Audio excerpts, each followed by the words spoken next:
Olá pessoal, tudo bem? Eu sou o Jorge da UTI de Celular e hoje nós vamos falar um pouquinho sobre aparelhos molhados, se compensa fazer o reparo. Quer saber dessa super dica? Fica até o final, roda a vinheta!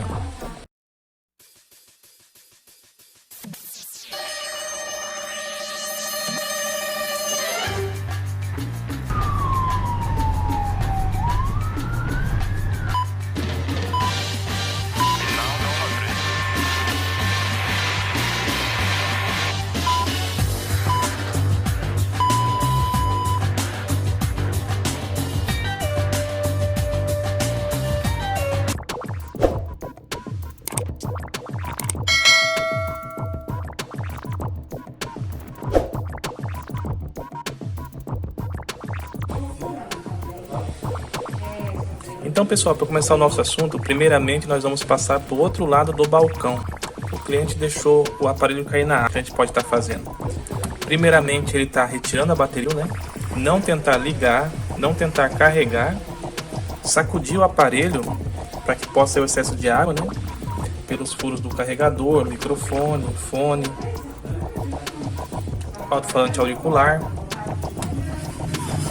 E levar na assistência o mais rápido possível. Chegando na assistência técnica, relate ao técnico tudo o que aconteceu com esse aparelho. Porque de repente o cliente fica um pouco de receio de estar contando tudo o que aconteceu, com medo do reparo ficar mais caro, mas na verdade ele vai ficar o mesmo valor ou mais barato, porque daí o técnico sabe por onde seguir. Então, daí passando para o lado de dentro do balcão, para os técnicos, um exemplo. Nós temos um aparelho aqui, que ele foi molhado, ele está com fuga de corrente, né? Apenas para mostrar para vocês aqui. Vamos colocar aqui o nosso miliamperímetro aqui, o GND.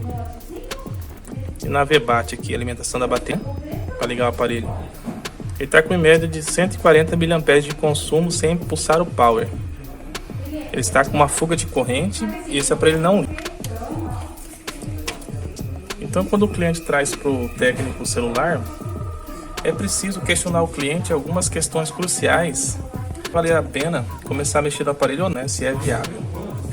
Algumas perguntas podem ser feitas ao cliente: em qual líquido que foi derramado o aparelho, o tempo de exposição. Geralmente o cliente diz assim: coloquei ali na água sem querer, eu derramei café ou refrigerante, caiu no vaso, mas eu tirei rapidinho. Realmente o tempo de exposição, né? Se o aparelho de repente estava com capinha, que pode estar protegendo um pouco ali a entrada de fone, entrada de carregador, e o tempo que, né, de repente o cliente molhou o aparelho e demorou uma semana, 2 semanas, 1 mês para levar para assistência. Um outro ponto importante também, tem que levar em consideração o valor do aparelho. De repente o aparelho ali de 500, 600 reais, né? Talvez o cliente não queira estar consertando. O valor sentimental daquele aparelho também, se o cliente tem algum arquivo necessário ali, fotos ou coisa desse gênero ali, e quanto o cliente quer gastar no aparelho. Esse ponto, pessoal, é muito importante, porque de repente você passa um tempão mexendo no aparelho ali, que você poderia estar fazendo vários outros, e no final o cliente não aprova o orçamento, né? Então esses pontos têm que ser levados bem em consideração para estar realizando esse trabalho. O banho químico, ele é feito na placa, sendo que pode ter danificado na própria placa alguns componentes analógicos, né? São os capacitores, resistores, diodos, ou componentes digitais, né? Circuitos integrados de Wi-Fi, processador, memória e assim por diante. Pode ter danificado, ou por ele ter molhado, pode diminuir a sua vida útil. Além também da questão dos periféricos. Nós fazemos a placa startar, só que pode ser que danificou câmera traseira, câmera frontal, microfones, algum seio de carga, ou coisa desse tipo. O cliente vai estar gastando mais.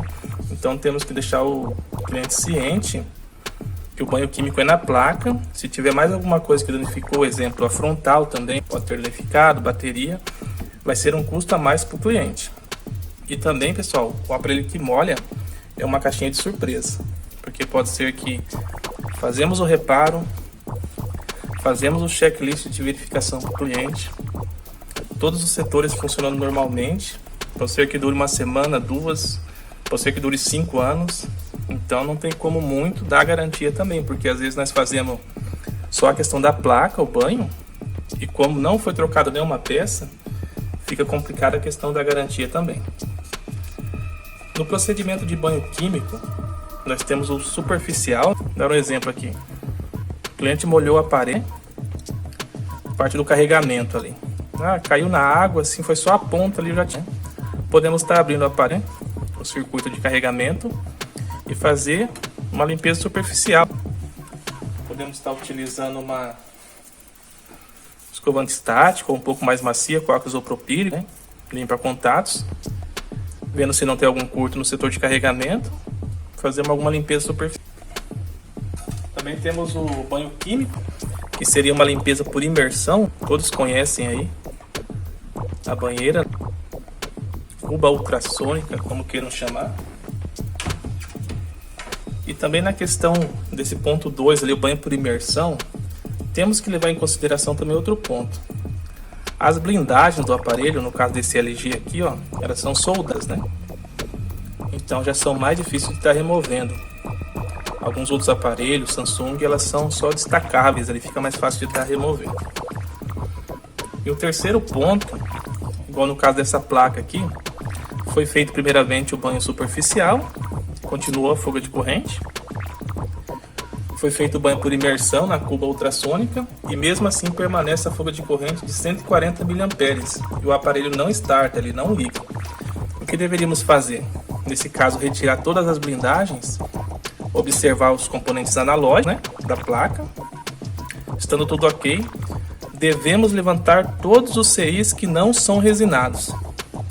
Devemos levantar eles, procurar por oxidações, retirar essas oxidações, fazer o rebalo em todos os CIs. No caso, antes de fazer a colocação dele, vai vendo se saiu a fuga de corrente ali, avaliar se esses CIs estão funcionando ou não, para poder estar recolocando e ver se ela vai startar. Então nesse procedimento, pessoal, as considerações finais que eu digo é assim, ó. Um exemplo, um aparelho desse aqui, vamos supor, R$100 para fazer o banho químico, certo? Se for um superficial ou banho por imersão já resolver e não tiver nenhum outro periférico que tenha danificado, beleza, show de bola.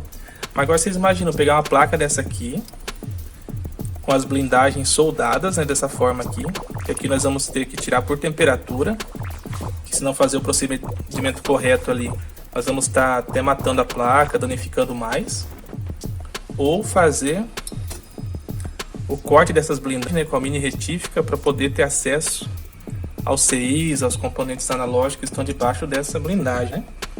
Sendo que numa troca de tela, numa troca de conector, numa troca de botão power, nós vamos estar ganhando mais ou menos esse mesmo valor. Então é caso de avaliação.